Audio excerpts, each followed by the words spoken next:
Bonjour à tous, merci Vincent pour l'invitation et toute l'équipe du Hub.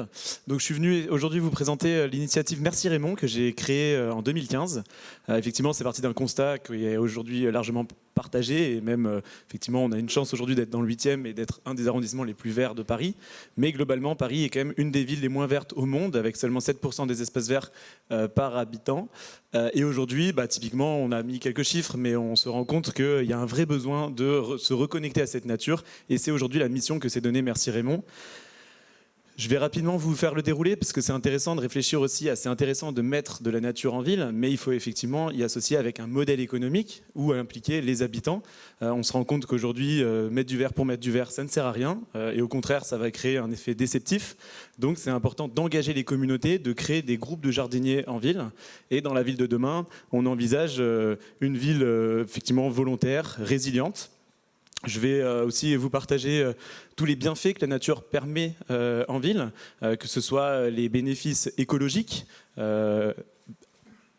écologiques, mais également sociaux, de recréer des lieux de vie, des tiers espaces dans lesquels les gens se retrouvent.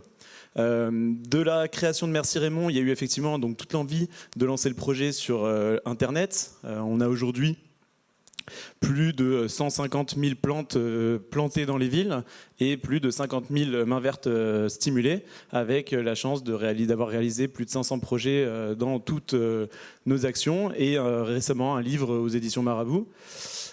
Aujourd'hui, Merci Raymond, c'est une offre qui s'étend, on va dire, du rez-de-chaussée au toit. Ce qui est intéressant, c'est que la nature peut prendre part, quels que soient les niveaux, que ce soit dans la rue, mais également sur la 5e toiture et aussi dans les espaces de coworking, chez soi. Donc tout le monde a finalement des intérêts à recevoir la nature à proximité.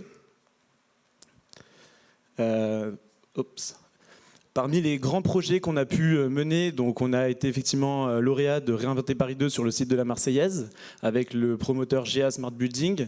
On mène également des actions, donc on pense souvent de nature en ville et d'agriculture urbaine. Effectivement, c'est important de penser urbain et périurbain. On est ici sur les questions de la ville de demain. La ville de demain se construira avec le périurbain. Et c'est toute la mission qu'on mène depuis plus de 3 ans où on implique effectivement des populations dans des situations défavorisées. Donc on va à la Grande Borne à Grigny, on va également à Sartrouville, à la Cité des Indes, on va aussi à la Cité des Musiciens, Astin avec Pleine Commune, et l'enjeu effectivement c'est d'impliquer les habitants. On se rend compte que co-construire des espaces avec eux va diminuer le nombre d'incivilités, va mobiliser aussi les jeunes, les mamans, et effectivement les populations qui peuvent être les plus en difficulté, ça va être aussi les adolescents qui vont vraiment être en opposition. On se rend compte que de le faire avec eux vont respecter ces espaces-là. L'objectif à terme effectivement c'est d'avoir un entretien qui se suit sur la durée. Et c'est ce qu'on se rend compte avec des groupes de jardiniers qui se créent. Et aujourd'hui, on a donc toutes ces banlieues qu'on va continuer à amorcer. On travaille également avec l'ADEME sur toute une étude sur comment impliquer avec l'ANRU toutes ces problématiques dans ces villes. On a également tout récemment lancé un restaurant. Là, l'idée, effectivement, c'était de se dire comment valoriser les produits issus de l'agriculture urbaine. Aujourd'hui, on parle beaucoup de modèles affiliés à l'agriculture urbaine. Quel est le modèle économique? Effectivement, ça va être dans l'expérience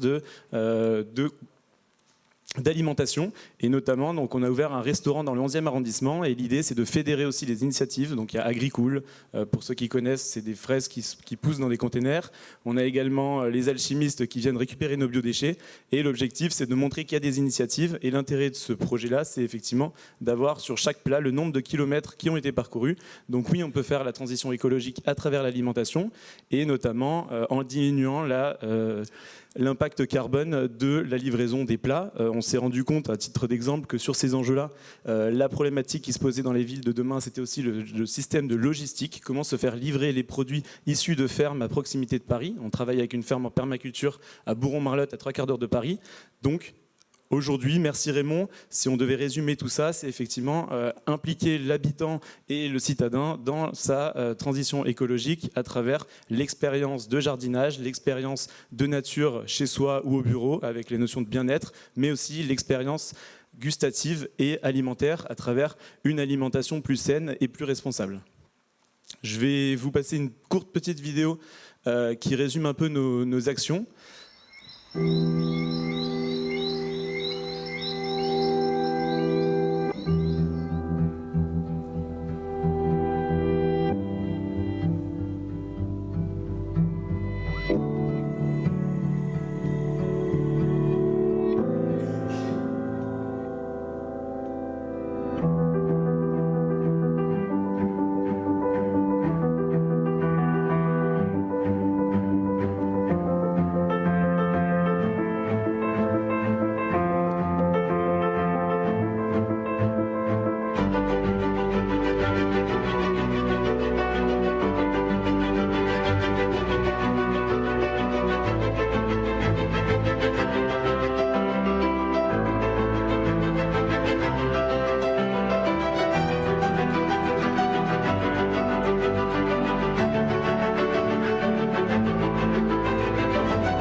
Là, ça fait vraiment séquence émotion, mais l'objectif également de cette vidéo, c'est aussi, donc là, c'est que des projets qu'on a menés depuis le début, et de montrer que dès le plus jeune âge, donc dès l'enfance, on peut envisager demain, dans toutes les écoles de Paris, un programme de jardinage 2 heures par semaine, impliquant les habitants pour contribuer à son arrondissement, mais aussi les personnes âgées, et notamment on travaille avec la ville de Paris sur toutes les résidences seniors pour créer du lien intergénérationnel, remobiliser ces personnes-là qui sont aussi impliquées dans cette transition écologique.